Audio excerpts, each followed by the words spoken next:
चलिए आज हम लोग एक पॉलिटेक्निक पैरामेडिकल ITI के लिए हम लोग आज फिर से क्लास लेके आए हैं। इलेक्ट्रिक करंट का ही एक टॉपिक है। इलेक्ट्रिक करंट, इलेक्ट्रिक करंट का एक टॉपिक है आपका। इसी में ओम लॉ ऑफ रेजिस्टेंस क्या है? Law of resistance, law of resistance प्रतिरोध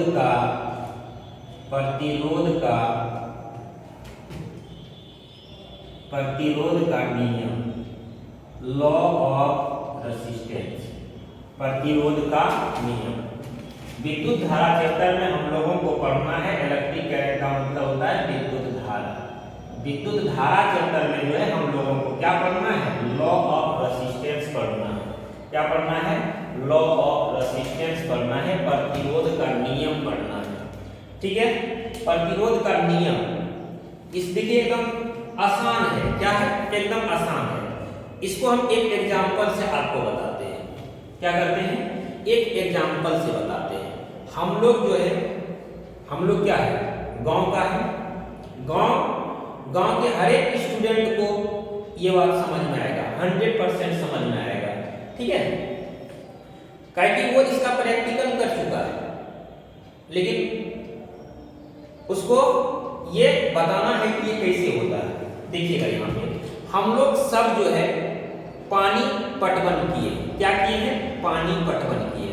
तो पानी पटवन किए हैं तो जैसे सपोज दैट मान लेते हैं ये मेरा क्या है? पंपिंग सेट है। ये क्या है? ये मेरा पंपिंग सेट है। ये मान लेते हैं क्या है? ये पंपिंग सेट है। ये मशीन है, पंपिंग सेट। ठीक, अब ये पंपिंग सेट से अगर हम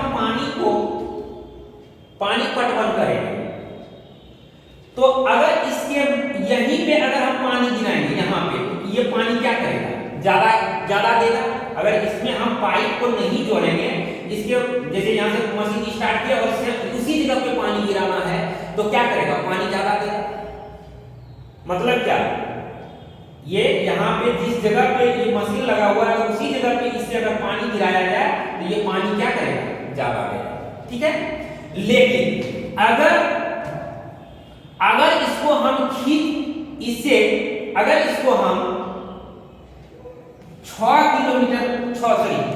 kg पाइप जोड़ दें। कितना पाइप जोड़ दें?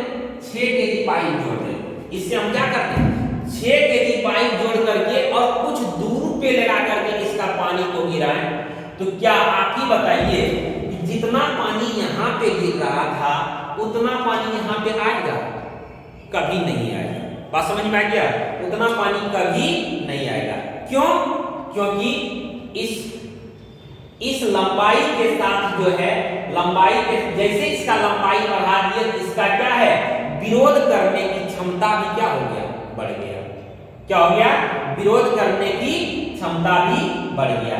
यही कारण है कि जितना पानी यहाँ पे देगा उतना पानी यहाँ पे नहीं देगा। सेम वही चीज है प्रतिरोध का नियम में। क्या कि अगर हम लोग लंबाई को बढ़ा देते हैं, अगर तार की लंबाई को बढ़ा देते हैं तो प्रतिरोध की क्षमता क्या हो जाता है? बढ़ जाता है। अगर घटा देते हैं तो प्रतिरोध की क्षमता क्या हो जाता है? घट जाता है। प्रतिरोध का मतलब ये होता है जो विरोध उत्पन्न कर दे, किसी का क्या कर दे? विरोध कर दे। ये पानी का यहाँ पे क्या करेगा? पानी जाने का क्या करेगा? पाइप विरोध करेगा। ठीक है, तो विरोध उत्पन्न कर दे उसी को हम लोग क्या करते हैं?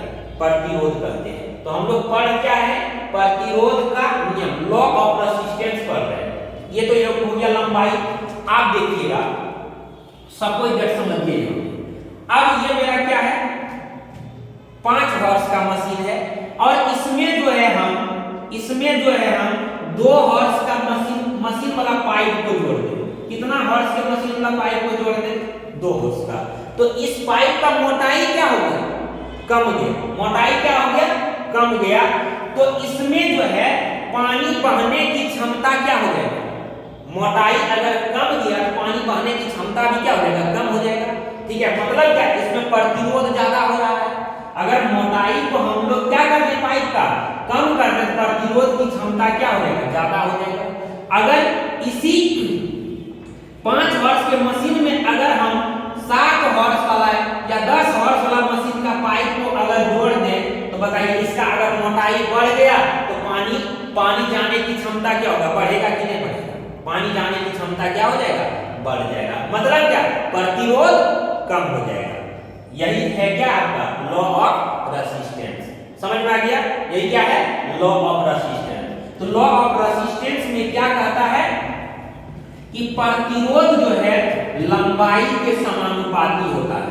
प्रतिरोध क्या होता है, लंबाई के समानुपाती होता है। तथा क्षेत्रफल उस चालक तार के क्षेत्रफल के क्या हो जाता है, व्युत्क्रमानुपाती कर्मानुपाती होता है। हम लोग लिखेंगे यहाँ पे, लिखेंगे किसी चालक का प्रतिरोध, किसी चालक का प्रतिरोध उसके लंबाई के समानुपाती होता है। किसी चालक का प्रतिरोध उसके लंबाई के क्या होता है, समानुपाती होता है। तथा उस चालक के क्षेत्रफल के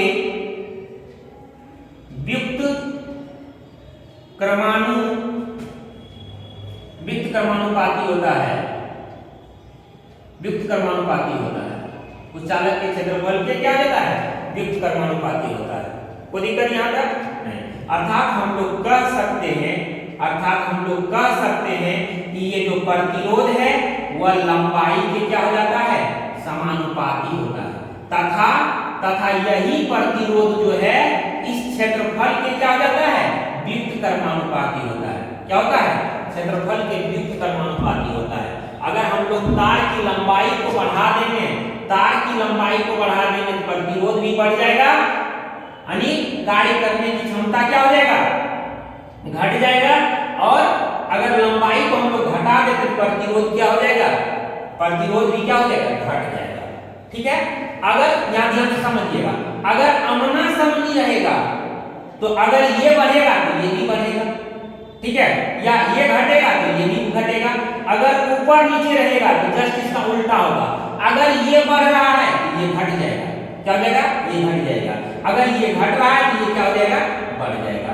बात समझ में आ गया? तो इसी को हम लोग क्या कहते हैं, प्रतिरोध का नियम कहते हैं। क्या कहते हैं, इसी को हम लोग प्रतिरोध का नियम कहते हैं। यहाँ लिखते हैं समीकरण फर्स्ट एवं सेकेंड से क्या हो जाएगा, समीकरण फर्स्ट एवं सेकेंड से R proportional L into A1/A, यहाँ हो जाएगा R प्रोपोर्शनल हो जाएगा L/A, L क्या हो जाएगा, A। ठीक है, यहाँ तक आप लोगों को समझ में आ जाना चाहिए। क्या कहता है कि किसी चालक का जो प्रतिरोध है उसके लंबाई के समानुपाती तथा उसके क्षेत्रफल के व्युत्क्रमानुपाती होता है। ठीक, अब देखिएगा हम लोग आगे देखते हैं। हम लोग लिख सकते हैं अर्थात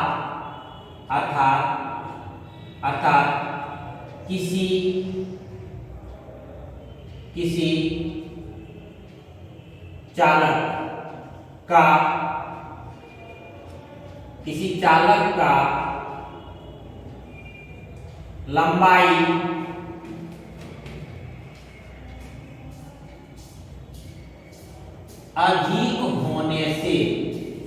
लंबाई अधिक होने से प्रतिरोध का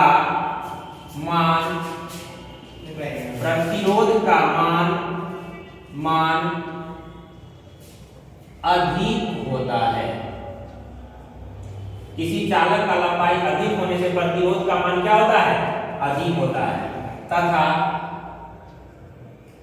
तथा मोटाई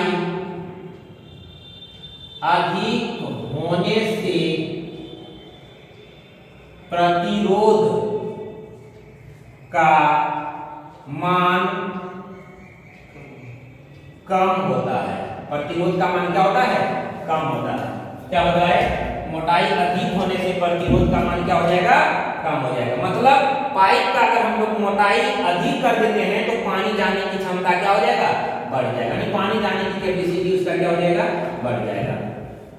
ठीक है, इसीलिए यहां से हम लोग R proportional L by A, यहां से अगर हम प्रोपोर्शनल का चिन्ह को हटाएंगे तो रो आएगा रो L बाय A। जहां ये रो क्या है? जहां रो क्या है?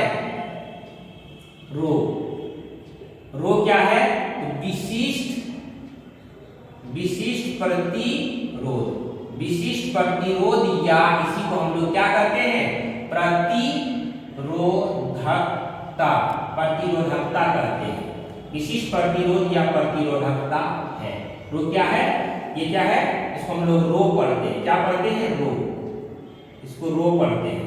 तो रो क्या है? जहां रो क्या है? विशिष्ट प्रतिरोध या प्रतिरोधकता है।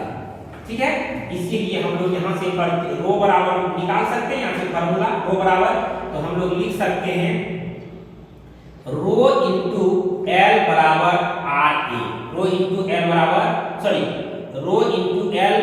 क्या हो जाएगा? R A. तो रो बराबर हो जाएगा आर ए बाय एल। ये प्रतिरोधकता का फार्मूला हो गया। पहला नंबर पॉइंट प्रतिरोधकता यानी रो का एसआई मात्रक ओम मीटर स्क्वायर प्रति मीटर, या इसको हम लोग बोलते हैं ओम मीटर, या इसी को हम लोग बोल देंगे क्या? इसी को हम लोग बोल देंगे आर बराबर क्या हो जाता है? V बटे I। ठीक है, इसी को हम लोग बोल देते हैं वोल्ट मीटर पर एम्पियर। वोल्ट मीटर पर एम्पियर बोला जाता है इसी को। कैसे? कि वोल्ट बटे एम्पियर, ओम को क्या बोला जाता है? वोल्ट बटे एम्पियर, और यहाँ मीटर लगा हुआ है। इसी को हम लोग लिख सकते हैं वोल्ट मीटर पर एम्पियर होता है। क्या होता है? वोल्ट मीटर पर एम्पियर होता है। वोल्ट मीटर पर एम्पियर होता है। दूसरा नंबर रो का बीमा होता है मेरे भाई, रो का जो बीमा होता है ml क्यूब टी पे पावर -3 a पे पावर -2 होता है। क्या होता है? a पे पावर -2 होता है। अब कैसे हुआ ये? यहां से हम लोग निकालेंगे इसका वोल्ट का जो बीमा होता है। वोल्ट का यहाँ क्या लिखा? वोल्ट मीटर पर एम्पियर लिखा हुआ है। तो वोल्ट का जो बीमा होता है ml स्क्वायर टी पे पावर -3 a पे पावर -1 होता है। और यहाँ मीटर का बीमा होता है L, और एम्पियर का बीमा होता है एम्पियर ही होता है। इसको अगर हम सॉल्व करते हैं तो ml स्क्वायर टी पे पावर -3 a पे ml क्यूब हो जाएगा। कितना हो जाएगा? ml क्यूब टी पे पावर -3 और a पे पावर -2 हो जाएगा। क्या हो जाएगा? a पे पावर -2 हो जाएगा। ये इसका क्या होता है? बीमा होता है। ठीक, कि आई होप यहाँ तक आप लोगों को समझ में आ गया होगा। हम क्या बोले कि किसी चालक का लंबाई अधिक होने से प्रतिरोध का मान क्या होता है?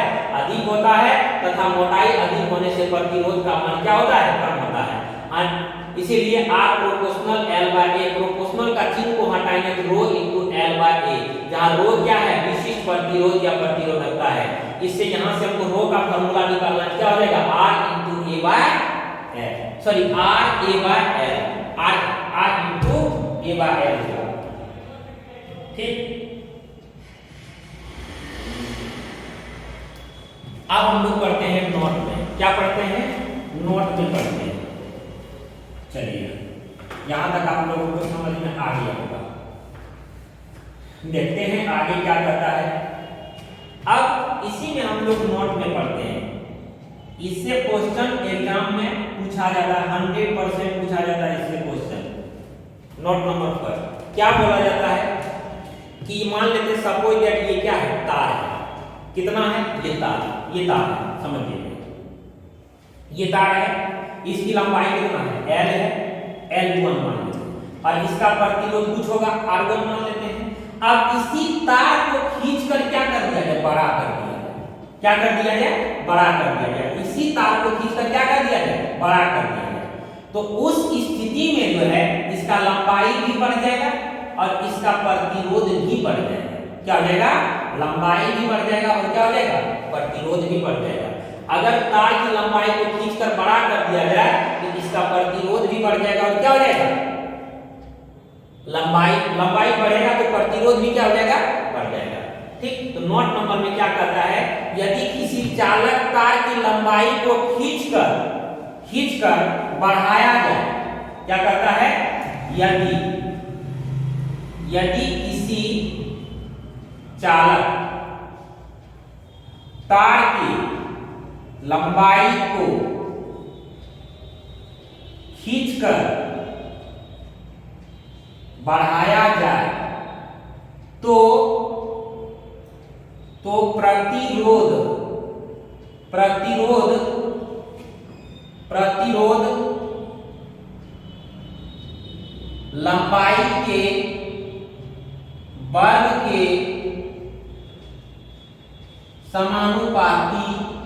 लंबाई के वर्ग के समानुपाती होता है। लंबाई के वर्ग के क्या होता है? समानुपाती होता है। क्या बोला? यदि किसी चालक तार की लंबाई को खींचकर क्या कर दिया जाए? बढ़ाया जाए तो प्रतिरोध लंबाई के वर्ग के क्या हो जाता है? समानुपाती हो जाता है। अर्थात हम लोग यहाँ लिख सकते हैं, अर्थात क्या हो जाएगा? R प्रोपोर्शनल क्या हो जाएगा? L square. R प्रोपोर्शनल क्या हो जाएगा? L स्क्वायर हो जाएगा। R प्रोपोर्शनल क्या हो जाएगा? L स्क्वायर हो जाएगा। कोई दिक्कत यहाँ तक नहीं। अब या इसी को हम लोग क्या बोले कि अगर इसकी लंबाई को खींचकर क्या कर दिया जाए? बढ़ा दिया जाए। ठीक है, लंबाई को खींचकर क्या कर दिया जाए? बढ़ा दिया जाए तो प्रतिरोध का भी मान क्या हो जाएगा? बढ़ जाएगा। प्रतिरोध का भी मान क्या हो जाएगा? बढ़ जाएगा। ठीक है, यानी R1 बटे R2 बराबर हो जाएगा L1 बटे L2 का होल स्क्वायर।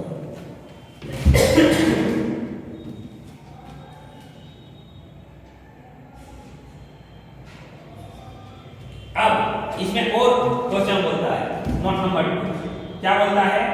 प्रतिरोधकता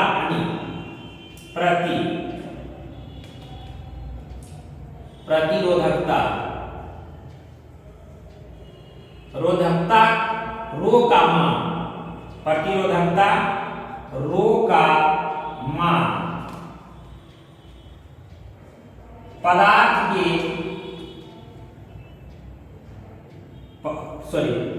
प्रतिरोधकता रो का मान चालक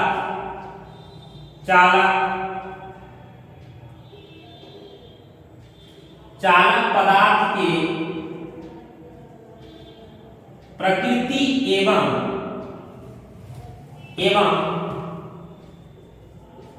ताप पर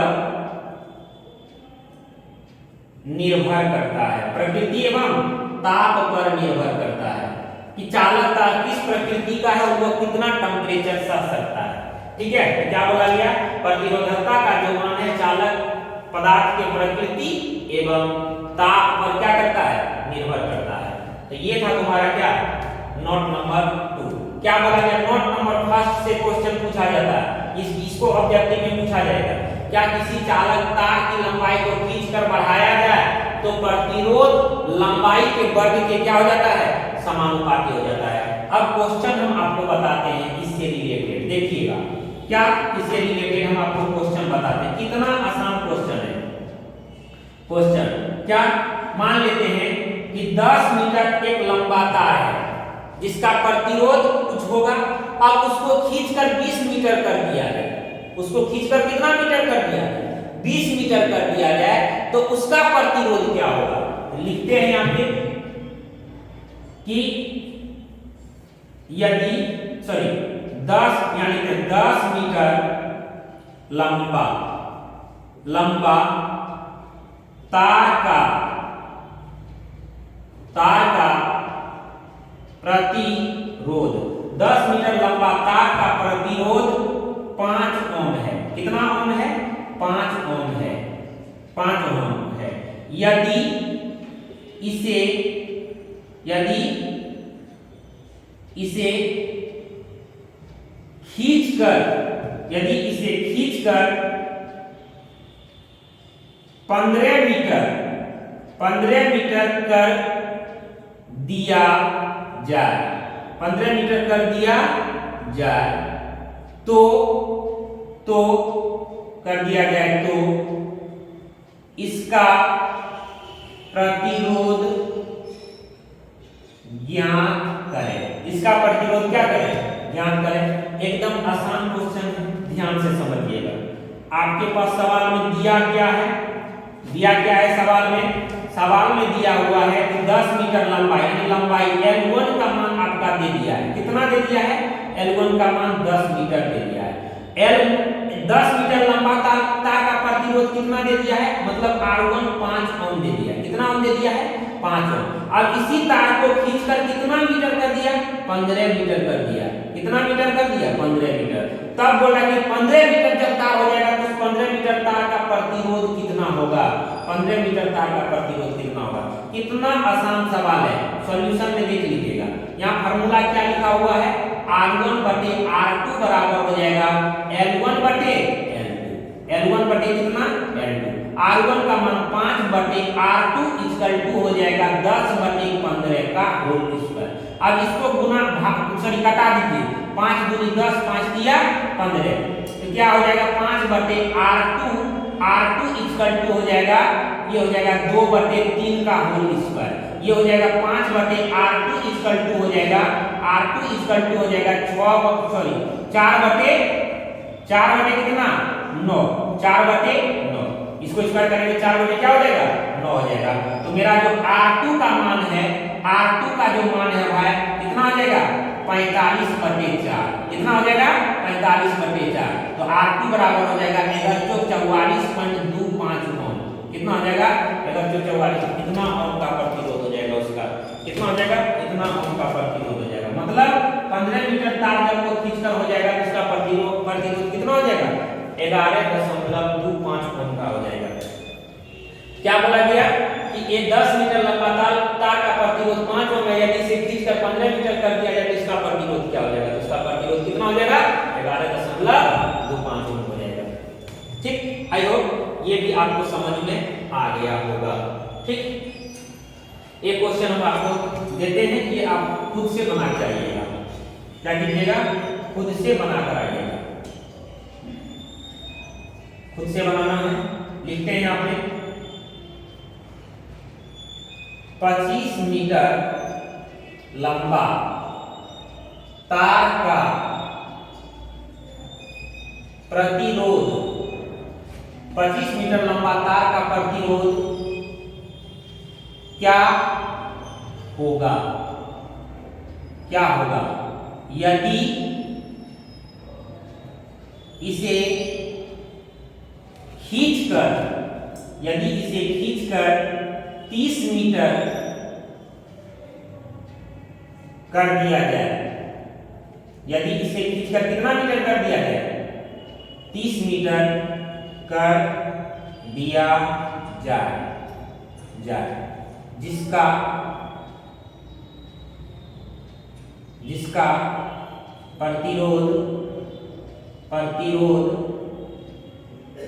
प्रतिरोध कितना?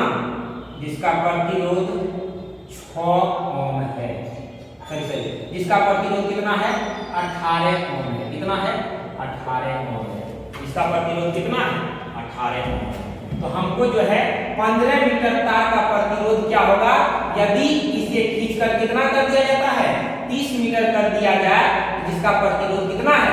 18 ओम है। तो हमको 25 मीटर लंबा तार का प्रतिरोध क्या करना है? निकालना है। और आप लोगों को कमेंट में बताना है कि इसका आंसर क्या होगा। अगर वीडियो अच्छा लगे तो उसको लाइक करना, शेयर करना, ठीक है, और कमेंट करना, सब्सक्राइब करना, अपने दोस्त सबको बोलना सब्सक्राइब करने के लिए। आपका ये पॉलिटेक्निक, ITI, पैरामेडिकल और अदर कॉम्पिटिटिव का बैच ये हमेशा आपका चलते रहेगा। ये इससे रिलेटेड आपका क्वेश्चन पूछता ही रहता है एग्जाम में। आई होप कि यहाँ तक समझ में आ गया होगा। थैंक यू, धन्यवाद।